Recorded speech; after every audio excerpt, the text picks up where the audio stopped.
அனைவருக்கும் வணக்கம். நம்ம ஏற்கனவே 2-4 3-4 டைம் சிக்னேச்சர்ஸ் பற்றி பார்த்தோம். இன்றைக்கி 4-4 டைம் சிக்னேச்சர்ஸ் பற்றி பார்க்கலாம். 4-4 அப்படின்னாக்க ஒரு பாரில் 4 கிராச்சட் பீட் இருக்கணும். அதாவது ஒரு பாரில் இருக்கக்கூடிய நோட்ஸோட வேல்யூவை ஆட் பண்ணோம்னா நமக்கு 4 கவுண்ட் வரணும். இப்போ இதை நம்ம எப்படி ஸ்டாஃபில் 4 கவுண்ட் வர மாதிரி எப்படி அட்ஜஸ்ட் பண்ணி எழுதுறது அப்படிங்கிறத பார்க்கலாம். நமக்கு ஏற்கனவே இந்த நோட்ஸோட வேல்யூஸ் தெரியும். Semi brave 4 count, மினிம் 2 count, crotchet 1 count, quaver half count, semi quaver quarter count.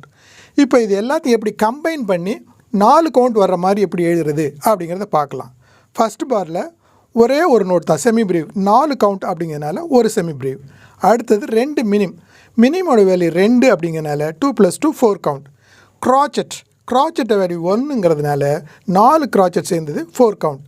அடுத்த பாரில் இப்போ நம்ம மிக்ஸ் பண்ணி எழுதியிருக்கோம். அதாவது ஒரு மினிம் 2 கவுண்ட், ஒரு crotchet 1 கவுண்ட், 2 குவேவர் சேர்ந்தது ஒரு கவுண்ட். So 2 + 1 + 1 4 count. அடுத்த பாரில் ஒரு மினிம், 2 குவேவர், 4 செமி குவேவர். ஸோ இது 2 கவுண்ட், இது 1 கவுண்ட், இது 4 சேர்ந்தது 1 கவுண்ட். ஸோ 2 + 1 + 1 4 கவுண்ட் வந்துடுச்சு.